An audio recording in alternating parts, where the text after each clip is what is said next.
नमस्कार, ऑर्गस्ट साप्ताहिक समाचार में आपका स्वागत है।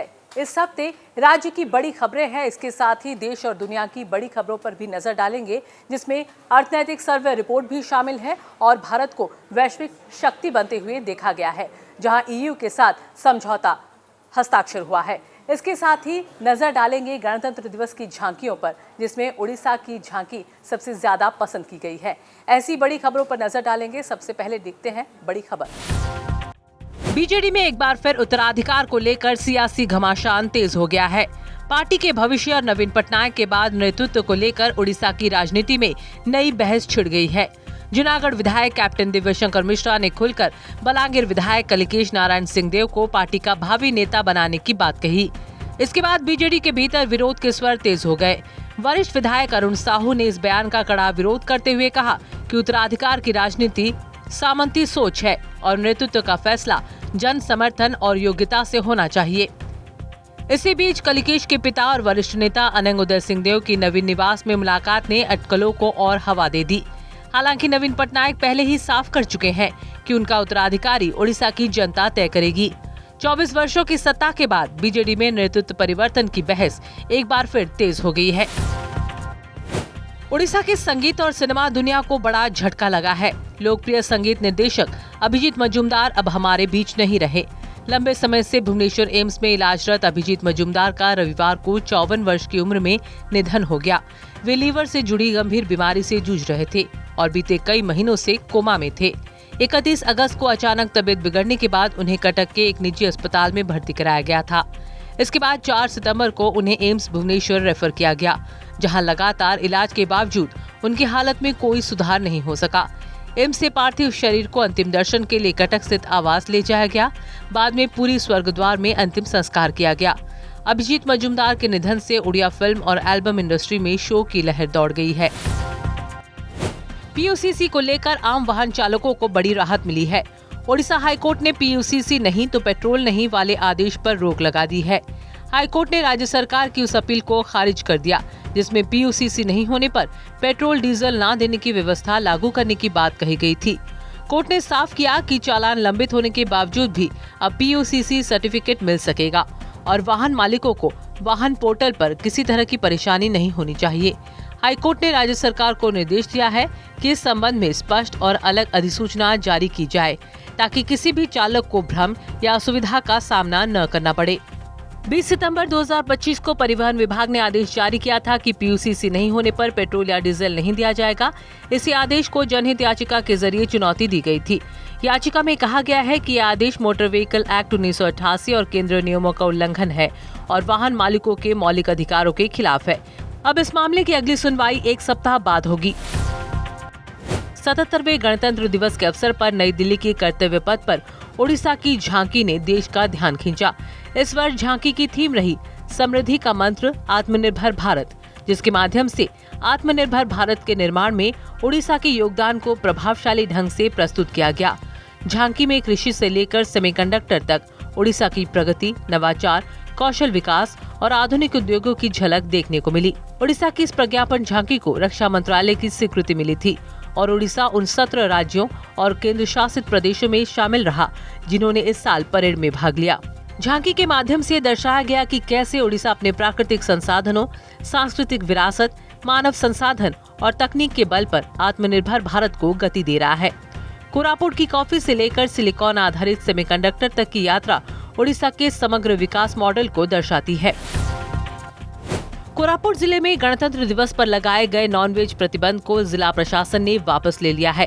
लोगों के विरोध और सोशल मीडिया पर बढ़ते दबाव के बाद मनोज सत्यवान महाजन, कोरापुट के जिलाधिकारी, ने अपने फैसले से यू टर्न ले लिया।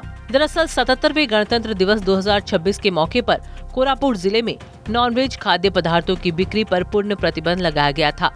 इस संबंध में जिलाधिकारी कार्यालय की ओर से आधिकारिक आदेश भी जारी किया गया था, जो जिला स्तरीय गणतंत्र दिवस तैयारी समिति की सिफारिश के आधार पर लिया गया था। हालांकि इस फैसले को लेकर विभिन्न वर्गों में नाराजगी जताई गई और इसे व्यक्तिगत आजादी का उल्लंघन बताया गया। लोगों के विरोध को देखते हुए जिला प्रशासन ने स्थिति की समीक्षा की और नॉनवेज प्रतिबंध के आदेश को पूरी तरह रद्द कर दिया। ओडिशा में बुधवार को बुलाए गए 8 घंटे के बंद का कोई खास असर देखने को नहीं मिला। नवनिर्माण किसान संगठन की ओर से दिए गए बंद के आह्वान के बावजूद राज्य भर में दुकानें, बाजार और व्यवसायिक प्रतिष्ठान खुले रहे। यात्री बसों सहित सभी तरह का वाहन का आवागमन सामान्य बना रहा। स्कूल, कॉलेज, सरकारी कार्यालय और निजी संस्थान रोज की तरह खुले रहे और जनजीवन पूरी तरह सामान्य दिखा। हालांकि बंद को राज्य कांग्रेस कमेटी का समर्थन मिला था, लेकिन कई जगहों पर कांग्रेस संगठन भी बंद के समर्थन में सड़कों पर नजर नहीं आई। बंद के दौरान मंडियों को खोलने, सरकारी दर पर धान खरीद, पीयूसीसी के नाम पर जुर्माना बंद करने और स्मार्ट मीटर को लेकर उत्पीड़न रोकने जैसी कई मांगे रखी गई थी। लेकिन जमीनी स्तर पर इन मांगों को लेकर बंद का कोई असर नहीं दिखा और उड़ीसा में दिन भर हालात सामान्य बने रहे। नई क्षेत्रीय पार्टी को लेकर चल रही अटकलों पर अब जल्द ही विराम लगने वाला है। वरिष्ठ नेता मोहम्मद मुकीम ने साफ किया है कि ये नई क्षेत्रीय पार्टी के नामकरण की प्रक्रिया पूरी हो चुकी है और पंजीकरण के बाद पार्टी का औपचारिक नाम घोषित होगा। मुकीम के मुताबिक समर्थकों के साथ एक अहम बैठक हुई, जिसमें पार्टी के नाम और पंजीकरण प्रक्रिया पर विस्तार से चर्चा की गई। उन्होंने बताया कि पार्टी का नाम फाइनल हो चुका है, अब सिर्फ औपचारिकताएं बाकी हैं। मार्च महीने तक पार्टी गठन की पूरी प्रक्रिया समाप्त होने के बाद विधिवत घोषणा की जाएगी। संकेत देते हुए मुकीम ने ये भी कहा कि नई पार्टी का नाम ओडिशा जनता कांग्रेस हो सकता है। अब सभी की नजरें मार्च महीने में होने वाली इस बड़ी राजनीतिक घोषणा पर टिकी है। राष्ट्रपति द्रौपदी मुर्मू 5 दिवसीय दौरे पर ओडिशा आ रहे हैं। इस दौरान वे अपनी जन्मभूमि रायरंगपुर के 2 दिवसीय दौरे पर भी जाएंगी। राष्ट्रपति के इस दौरे में कई विकास परियोजनाओं का लोकार्पण और शिलान्यास प्रस्तावित है। आगामी 3 तारीख की शाम राष्ट्रपति पुरी ताड़बनिया हेलीपैड पहुंचेंगी और वहां से लोक भवन जाएंगी। 4 तारीख सुबह वे श्री जगन्नाथ मंदिर में महाप्रभु के दर्शन करेंगी। इसके बाद 5 फरवरी को वे रायरंगपुर, ससुराल गांव पहाड़पुर और पैतृक गांव उपरबेड़ा में डॉक्यूमेंट्री स्टोरी से जुड़े कार्यक्रमों में शामिल होंगी। वापसी में सड़क मार्ग से एयर स्ट्रिप पहुंचकर दोपहर जसीपुर के लिए रवाना होंगी। सूत्रों के अनुसार राष्ट्रपति सिमलीपाल में रात्रि विश्राम करेंगी। ओडिशा की राजधानी भुवनेश्वर में एक सनसनीखेज धमाके की खबर सामने आई है। सुंदरपदा इलाके के न्यू आजाद नगर में छत पर बम तैयार करते समय जोरदार विस्फोट हुआ, जिसमें 5 लोग घायल हो गए। घायलों में 3 महिलाएं भी शामिल हैं। सभी घायलों को पहले कैपिटल हॉस्पिटल ले जाया गया, जहां से 4 लोगों की हालत गंभीर होने पर निजी अस्पतालों में रेफर किया गया। घायलों की पहचान साहिल खान, सहजन मलिक, तृप्तिमयी बल और सौम्यरंजन मुदुली के रूप में हुई। पुलिस के मुताबिक किराए के मकान में रहने वाली शहनाज अली इस मामले की मुख्य आरोपी हैं। शहनाज अली पर पहले से ही हत्या, विस्फोट और मारपीट जैसे 6 से अधिक आपराधिक मामले दर्ज हैं। पुलिस को आशंका है कि अपराध को अंजाम देने के लिए किराए के घर में बम बनाए जा रहे थे। मामले की गंभीरता को देखते हुए एनआईए की टीम भी जांच में जुट गई है। पुलिस घर मालिक और आसपास के लोगों से पूछताछ कर रही है। ओडिशा की सांस्कृतिक विरासत के लिए एक ऐतिहासिक उपलब्धि सामने आई है। ओडिशा के हीरक त्रिभुज, रत्नगिरी, उदयगिरी और ललितगिरी को यूनेस्को की प्रायोगिक विश्व धरोहर सूची में शामिल किया गया है। यूनेस्को के निदेशक ने भारत के स्थायी प्रतिनिधि को पत्र लिखकर इस महत्वपूर्ण स्वीकृति की जानकारी दी है। इन तीनों प्रमुख बौद्ध स्थलों को विश्व धरोहर सूची में शामिल कराने के लिए भारतीय पुरातत्व सर्वेक्षण संस्कृति मंत्रालय के माध्यम से करीब 8 महीने पहले औपचारिक आवेदन किया गया था।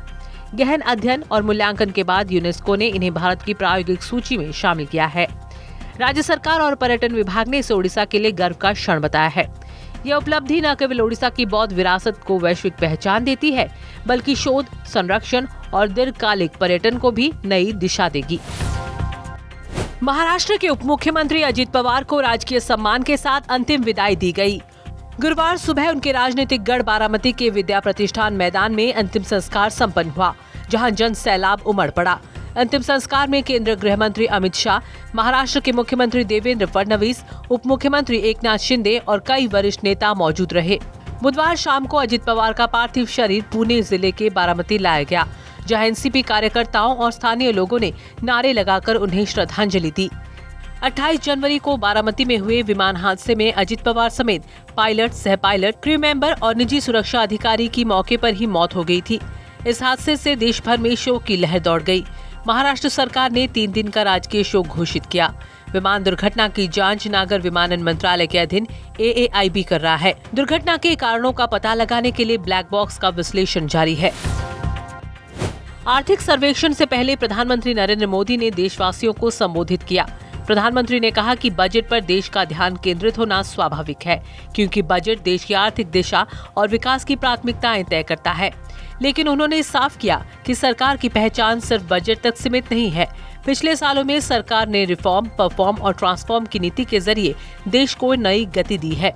प्रधानमंत्री का कहना है कि सरकार की कोशिश रही है कि हर योजना समाज के अंतिम व्यक्ति तक पहुंचे और यह बात सरकार के आलोचक भी मानते हैं। उन्होंने कहा कि भारत अब रिफॉर्म एक्सप्रेस की राह पर तेजी से आगे बढ़ रहा है, जिसे संसद के सभी सदस्यों के सकारात्मक सहयोग से मजबूत मिली है। प्रधानमंत्री ने भारत यूरोपीय संघ मुक्त व्यापार समझौते को आत्मनिर्भर भारत का बड़ा उदाहरण बताया, जो युवाओं के लिए नई संभावनाएं लेकर आएगा। उन्होंने कहा कि विकसित भारत 2047 के लक्ष्य को पाने के लिए आगामी 25 वर्षों की यात्रा बेहद महत्वपूर्ण है। इस बार का बजट इस नए चरण का पहला बजट होगा, जिसे वित्त मंत्री निर्मला सीतारमण लगातार 9वीं बार पेश करेंगी। अंत में प्रधानमंत्री ने कहा कि राष्ट्रपति का अभिभाषण 140 करोड़ भारतीयों के विश्वास, क्षमता और आकांक्षाओं की अभिव्यक्ति है। सरकार ने साल 2026 के लिए 131 पद्म पुरस्कारों की घोषणा की है। इसमें 5 पद्म विभूषण, 13 पद्म भूषण और 113 पद्मश्री सम्मान शामिल है। इस वर्ष पद्म पुरस्कार पाने वालों में 19 महिलाएं शामिल हैं, जबकि 16 को मरणोपरांत यह सम्मान मिला है। अभिनेता धर्मेंद्र और केरल के पूर्व मुख्यमंत्री वीएस अच्युतानंदन को मरणोपरांत पद्म विभूषण से सम्मानित किया जाएगा। पद्म भूषण पाने वालों में उत्तराखंड के पूर्व मुख्यमंत्री शामिल हैं, गायिका अलका याग्निक और मलयाली अभिनेता ममूटी प्रमुख है। विज्ञापन जगत के दिग्गज पीयूष पांडे को मरणोपरांत पद्म भूषण मिलेगा। वहीं पद्मश्री से खेल जगत में रोहित शर्मा और हरमनप्रीत कौर सहित कई खिलाड़ियों का नाम शामिल है। वहीं पद्म सम्मान 2026 की सूची में ओडिशा के 3 नाम शामिल हैं। संथाली लेखक चरण हेम्ब्रम, साहित्यकार महेंद्र कुमार मिश्र और कलाकार सीमांचल पात्र। इसके अलावा गणतंत्र दिवस 2026 पर ओडिशा पुलिस और सहयोगी सेवाओं के लिए 26 कर्मियों को वीरता और उत्कृष्ट सेवा पदक देने के साथ ही यह देश के लिए सम्मान का प्रतीक है। भारत और यूरोपीय संघ के बीच एक ऐतिहासिक मुक्त व्यापार समझौता हो गया है। इस बड़े समझौते की घोषणा प्रधानमंत्री नरेंद्र मोदी ने इंडिया एनर्जी वीक 2026 के मंच से की है। प्रधानमंत्री ने इसे दुनिया की 2 बड़ी अर्थव्यवस्थाओं के बीच मजबूत साझेदारी का प्रतीक बताया। वाणिज्य मंत्रालय के अनुमान के मुताबिक इस समझौते से भारत के यूरोप के होने वाले निर्यात में करीब 6.4 लाख करोड़ रुपए की बढ़ोतरी होगी। एफटीए के तहत 9,425 उत्पादों पर आयात शुल्क हटाया गया है, जिससे भारतीय राज्यों, उद्योगों और एमएसएमई सेक्टर को बड़ा लाभ मिलेगा। प्रधानमंत्री का कहना है कि ये डील भारत की मैन्युफैक्चरिंग क्षमता को मजबूत करेगी और सर्विस सेक्टर को नई गति देगी। उन्होंने ये भी कहा कि भारत आज ऊर्जा क्षेत्र में एक उभरती वैश्विक शक्ति बन चुका है और नवीनीकरणीय ऊर्जा, तेल और गैस सेक्टर में तेजी से आगे बढ़ रहा है। आईसीसी ने पाकिस्तान को कड़ी चेतावनी दी है। सूत्रों के मुताबिक अगर पाकिस्तान T20 वर्ल्ड कप के बहिष्कार पर आगे बढ़ता है तो उसे गंभीर नतीजों का सामना करना पड़ सकता है। आईसीसी ने साफ किया है कि टूर्नामेंट से हटने की स्थिति में पाकिस्तान क्रिकेट बोर्ड को अभूतपूर्व प्रतिबंधों और भारी आर्थिक नुकसान झेलना पड़ सकता है। बताया जा रहा है कि यह चेतावनी पाकिस्तान क्रिकेट बोर्ड के चेयरमैन के उस बयान के बाद आई है, जिसमें उन्होंने सुरक्षा कारणों का हवाला देते हुए बांग्लादेश के टूर्नामेंट से हटने के फैसले का समर्थन किया था। आईसीसी इस मामले को काफी गंभीरता से ले रहा है और किसी भी तरह के राजनीतिक या प्रशासनिक हस्तक्षेप को स्वीकार करने के मूड में नहीं है। म्यूजिक कंपोजर पलाश मुच्छल ने अभिनेता निर्माता विद्यान माने के खिलाफ मानहानि का मामला दर्ज किया है। पलाश मुच्छल ने इस केस में 10 करोड़ रुपए के हर्जाने की मांग की है। दरअसल निर्माता ने दावा किया था कि वह भारतीय क्रिकेटर स्मृति मंधाना के करीबी दोस्त हैं और उन्होंने सार्वजनिक रूप से आरोप लगाया कि पलाश मुच्छल ने स्मृति मंधाना के साथ धोखाधड़ी की, जिसके कारण उनकी शादी टूट गई। पलाश मुच्छल ने इन आरोपों को झूठा और बदनाम करने वाले बताते हुए कानूनी कार्रवाई का रास्ता अपनाया है। मामले को लेकर अब कोर्ट के फैसले पर सभी की नजरें टिकी हैं। मुंबई पुलिस ने फिल्म धुरंधर के अभिनेता नदीम खान को गंभीर आरोपों में गिरफ्तार किया है। आरोप है कि नदीम खान ने अपनी घरेलू सहायिका के साथ शादी का झांसा देकर करीब 10 साल तक यौन शोषण किया। 41 वर्षीय महिला की शिकायत के आधार पर मुंबई पुलिस ने 22 जनवरी को अभिनेता को हिरासत में लिया। फिलहाल नदीम खान पुलिस कस्टडी में है और मामले की गहन जांच जारी है। पुलिस का कहना है कि जांच के बाद आगे की कानूनी कार्रवाई तय की जाएगी। तो ये था इस सप्ताह का लेखा जोखा और राज्य, देश, दुनिया की तमाम खबरों के लिए देखते रहिए ऑर्गस साप्ताहिक समाचार ऑर्गस डिजिटल पर।